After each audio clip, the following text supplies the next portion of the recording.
Hey, what is up, guys? Today we are back with another video, and we're going to be reading the third chapter of this, Percy Jackson and the Lightning Thief. Okay, let me find it. Okay, that's chapter 2. So now I'm going to find chapter 3. Okay, there we go. Grover unexpectedly loses his pants. Confession time. I ditched Grover as soon as we got to the bus terminal. I know, it was rude, but Grover was freaking me out. Looking at me.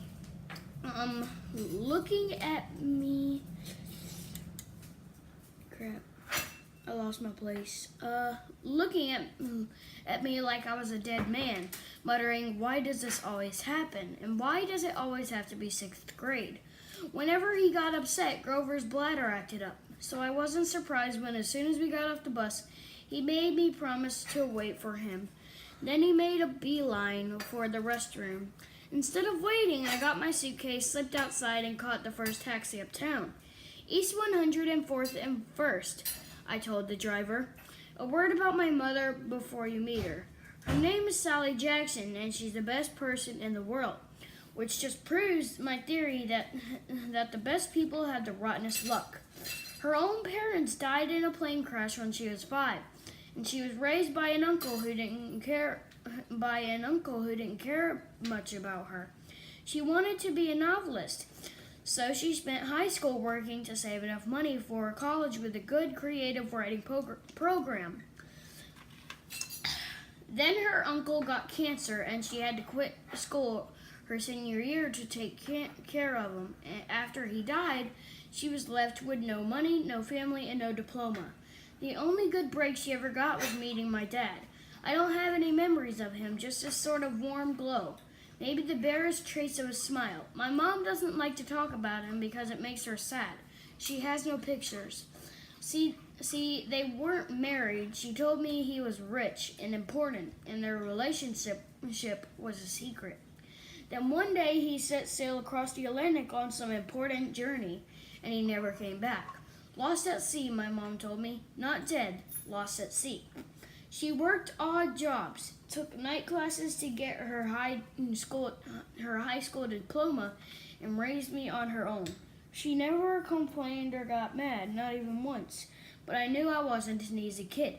Finally, she married Gabe Ugliano, who was nice the first 30 seconds we knew him, then showed his true colors as a world-class jerk. When I was young, I nicknamed him Smelly Gabe. I'm sorry, but it's the truth. The guy reeks like moldy garlic pizza wrapped in gym shorts. Between the two of us, we made my mom's life pretty hard. The way Smelly Gabe treated her, the way he and I got along, well, when I came home is a good example. I walked into our little apartment hoping my mom would be home from work. Instead, Smelly Gabe was in the living room playing poker with his buddies. The television blared ESPN. Chips and beer cans were strewn all over the carpet. Hardly looking up, he said around his cigar, "So you're home.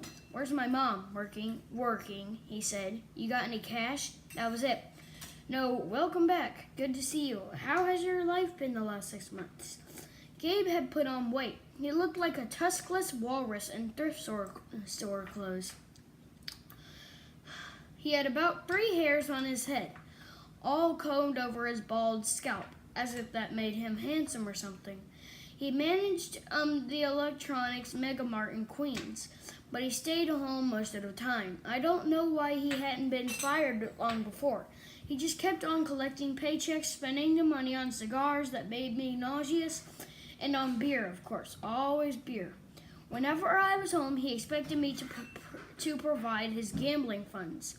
He called that our guy secret, meaning if I told my mom, he would punch my lights out. "I don't have any cash," I told him.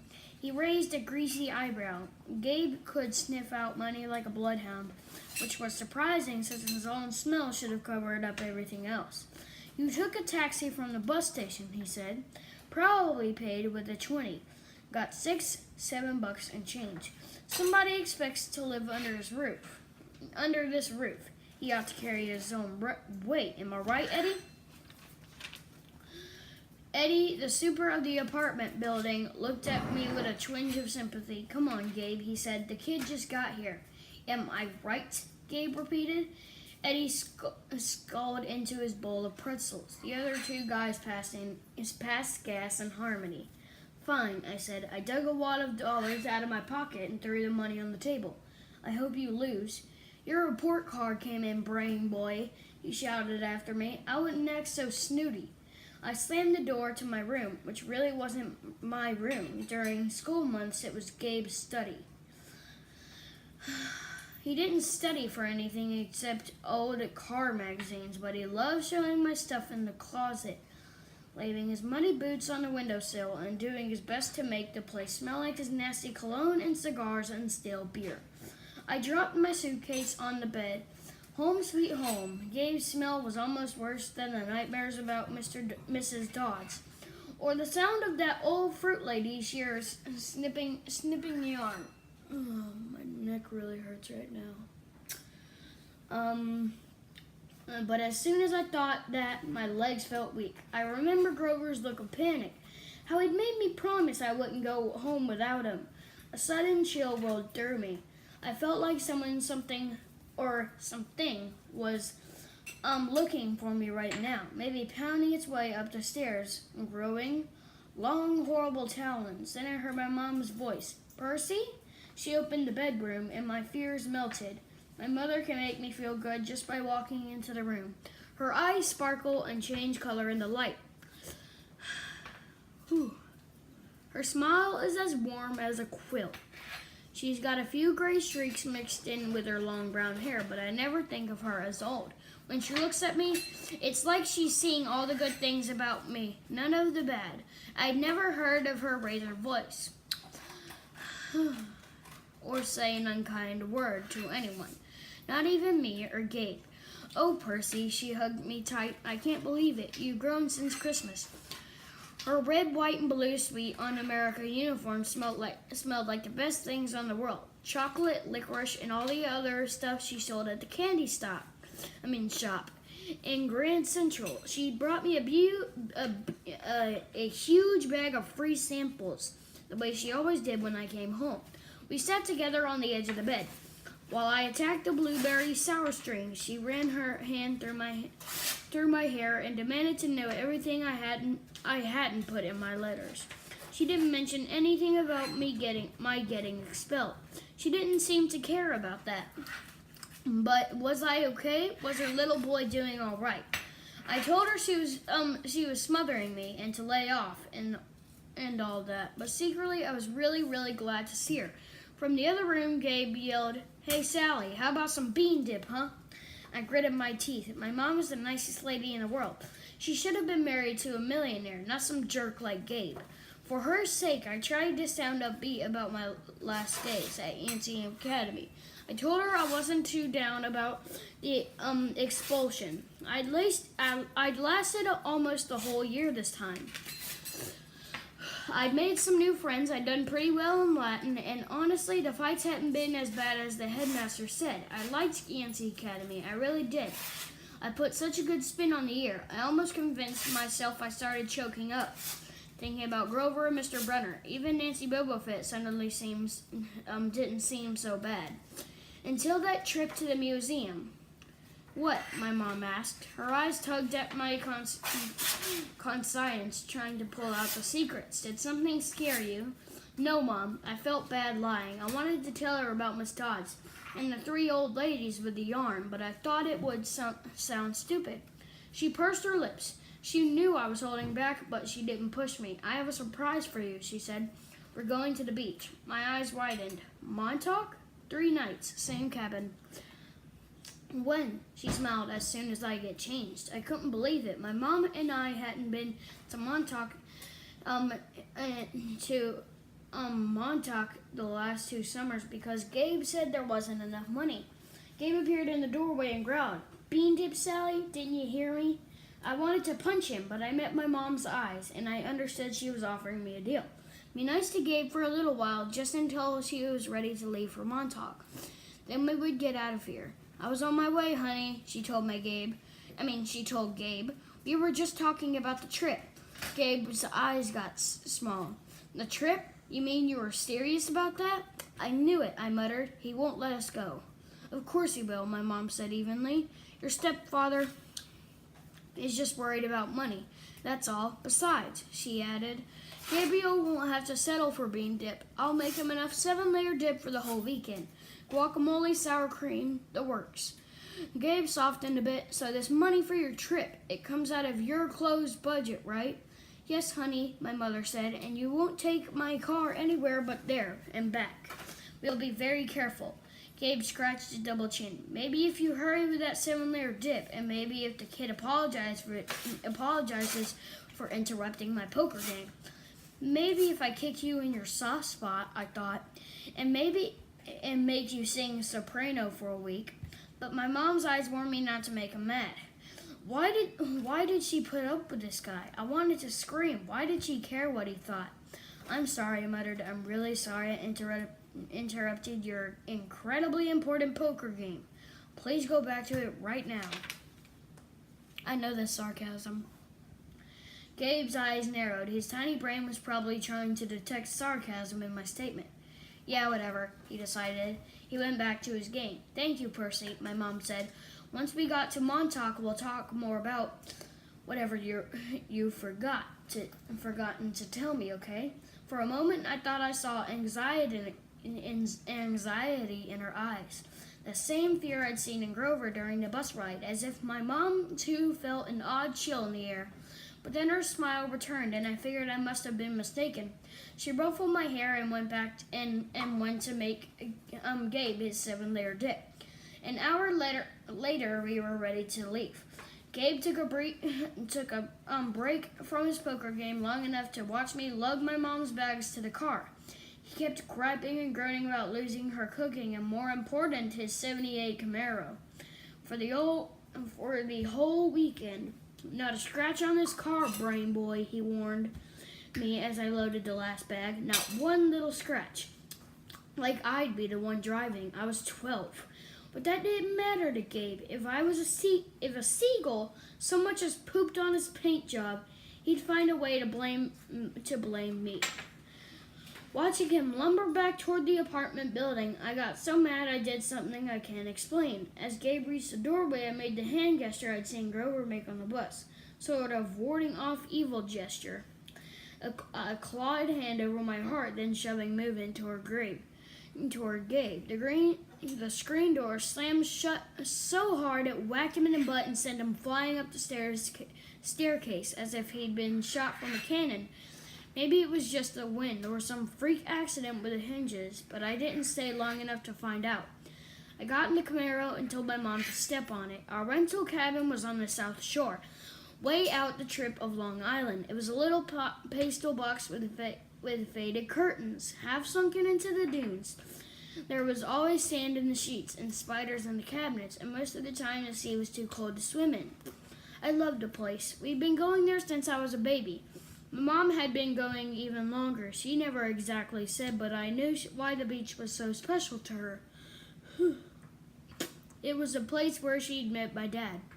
As we got closer to Montauk, she seemed to grow younger, years of worry and work disappearing from her face. Her eyes turned the color of the sea. We got there at sunset, opened all the cabin's windows, and went through our usual cleaning routine. We walked on the beach, fed blue corn chips to the seagull, and munched on blue jelly beans, blue saltwater taffy, and all the other free samples my mom had brought from work. I guess I should explain the blue food. See, Gabe had once told my mom there was no such thing. They had this fight which seemed like a really small thing at the time, but ever since my mom went out of her way to eat blue, she baked blue birthday cakes, she mixed blueberry smoothies, she bought blue corn tortilla chips and brought home blue candy from the shop. This, along with keeping her maiden name, Jackson, rather than calling herself Mrs. Ugliano, was proof that she wasn't totally suckered by Gabe. She did have a rebellious streak like me. When it got dark, When it got dark, we made a fire. We roasted hot dogs and marshmallows. Mom told me stories about when she was a kid. Back before her parents died in a plane crash, she told me about the book she wanted to write someday. When she had enough money to quit the candy shop. Eventually, I got up the nerve to ask about what was always on my mind whenever we came to Montauk. My father. Mom's eyes went all misty. I figured she would tell me the same thing as she always did, but I never got tired of hearing them. He was kind, Percy, she said. Tall, handsome, and powerful, but gentle, too. You have his black hair, you know, and his green eyes. Mom fished a blue jelly bean out of her candy bag. I wish he could see you, Percy. He would be so proud. I wondered how she could say that. What was so great about me? A dyslexic, hyperactive boy with a D+ report card kicked out of a school for the 6th time in 6 years? How old was I asked. When he left. She watched the flames. He was only with me for 1 summer, Percy. Right here at this beach, this cabin, but he knew me as a baby. But he knew me as a baby. No, honey. I knew I was expecting a baby, but he never saw you. He had to leave before you were born. I tried to square that with the fact that I'd seemed to remember something about my father, a warm glow, a smile. I had always assumed he knew me as a baby. My mom had never said it outright, but still, I'd felt it must be true. Now to be told that he'd never even seen me, I felt angry at my father. Maybe it was stupid, but I resented him for going on that ocean voyage. For not having the guts to marry my mom. He left us, and now we were stuck with a smelly Gabe. Are you going to send me away again? I asked her. To another boarding school? She pulled a marshmallow from the fire. I don't know, honey. Her voice was heavy. I think we'll have to do something. Because you don't want me around, I regretted the words as soon as they were out. My mom's eyes welled with tears. She took my hand, squeezed it tight. Oh, Percy, no. I have to, honey. For your own good, I have to send you away. Her words reminded me of what Mr. Brunner had said. That it was best for me to leave Yancey. Because I'm not normal, I said. You say that as if it's a bad thing, Percy. But you don't realize how important you are. I thought Yancey Academy would be far enough away. I thought you'd finally be safe. Safe from what? She met my eyes, and a flood of memories came back to me. All the weird, scary things that had ever happened to me, some of them which I try to forget. During 3rd grade, a man in a black trench coat had stalked me on the playground. When the teachers threatened to call the police, he went away growling, but no one believed me when I told him that under his broad-brimmed hat, the man only had one eye right in the middle of his head. Before that, a really early memory, I was in preschool, and a teacher accidentally put me down for a nap in a cot that a snake had slithered into. My mom screamed when she came to pick me up and found me playing with a limp, scaly rope. I'd somehow managed to strangle to death with my meaty toddler hands. In every single school, something creepy had happened, something unsafe, and I was forced to move. I knew I should tell my mom about the old ladies at the fruit stand, and Miss Dodds at the art museum, about my weird hallucination that I had sliced my math teacher into dust with a sword, but I couldn't make myself tell her. I had a strange feeling the news would end our trip to Montauk, and I didn't want that. I've tried to keep you as close to me as I could, my mom said. They told me that was a mistake, but there's only one other option, Percy, the place your father wanted to send you, and I just can't stand to do it. My father wanted me to go to a special school. Not a school, she said softly, a summer camp. My head was spinning. Why would my dad, who hadn't even stayed around long enough to see me born, talk to my mom about a summer camp?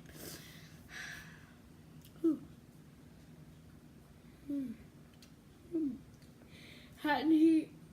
let me see. And if it was so important, why hadn't she ever mentioned it before? I'm sorry, Percy, she said, seeing the look in my eyes, but I can't talk about it. I can't send you to that place. It might mean saying goodbye to you for good. for good, but it's only a summer camp." She turned toward the fire, and I knew from her expression that if I asked her any more questions, she would start to cry. That night, I had a vivid dream. It was storming on the beach, and two beautiful animals, a white horse and a golden eagle, were trying to kill each other at the edge of the surf. The eagle swooped down and slashed the horse's muzzle with its huge talons. The horse reared up and kicked at the eagle's wings. As they fought, the ground rumbled, and a monstrous voice chuckled somewhere beneath the earth, goading the animals to fight harder. I ran toward them, knowing I had to stop them from killing each other. But I was running in slow motion. I knew I would be too late. I saw the eagle dive down, its beak aimed at the horse's wide eyes, and I screamed, "No!" I woke with a start. Outside it was really storming, the kind of storm that cracks trees and blows down houses. There was no horse or eagle on the beach, just lightning making false daylight, and 20-foot waves pounding the dunes like artillery. I don't know if this is... Nope. With the next thunderclap, my mom woke. She sat up, eyes wide, and said, "Hurricane." I knew that was crazy. Long Island never sees hurricanes this early in the summer, but the ocean seemed to have forgotten. Over the roar of the wind, I heard a distant bellow, an angry, tortured sound that made my hair stand on end. Then a much closer noise, like mouths in the sand. A desperate voice, someone yelling, pounding on our cabin door. My mother sprang out of bed in her nightgown and threw open the lock. Grover stood framed in the doorway against a backdrop of pouring rain, but he wasn't. He wasn't exactly Grover. Searching all night, he gasped, "What were you thinking?" My mother looked at me in terror, not scared of Grover, but why he'd come. "Percy," he said, shouting to be heard over the rain, "what happened at school? What didn't you tell me?" I was frozen looking at Grover. I couldn't understand what I was saying. "Azu kai aloi tiai," he yelled. "It's right behind me. Didn't you tell her?" I was too shocked to register that he'd just cursed in ancient Greek, and I understood him perfectly. I was too shocked to wonder how Grover had gotten here by himself in the middle of the night, because Grover didn't have his pants on, and where his legs should be, My mom's looked at me sternly and talked in a tone she'd never used before. "Percy, tell me now." I stammered something about the old ladies at the fruit stand and Miss Dodds, and my mom stared at me, her face deathly pale in the flashes of lightning. She grabbed her purse and tossed me my rain jacket and said, "Get to the car, both of you. Go." Grover ran for the Camaro, but he wasn't running exactly. He was trotting, shaking his shaggy hindquarters, and suddenly his story about a muscular disorder in his legs made sense to me. I understood how he could run so fast and still limp when he walked, because where his feet should be, there was no feet. There were cloven hooves. Okay, guys, that was chapter 3. I think it was pretty cool. I'll read chapter 4 tomorrow. And yeah, be sure to leave a like on this video if you want me to read the next chapter. Please subscribe, hit the bell, and comment down below what other books I should read. Share this video with your friends, and goodbye.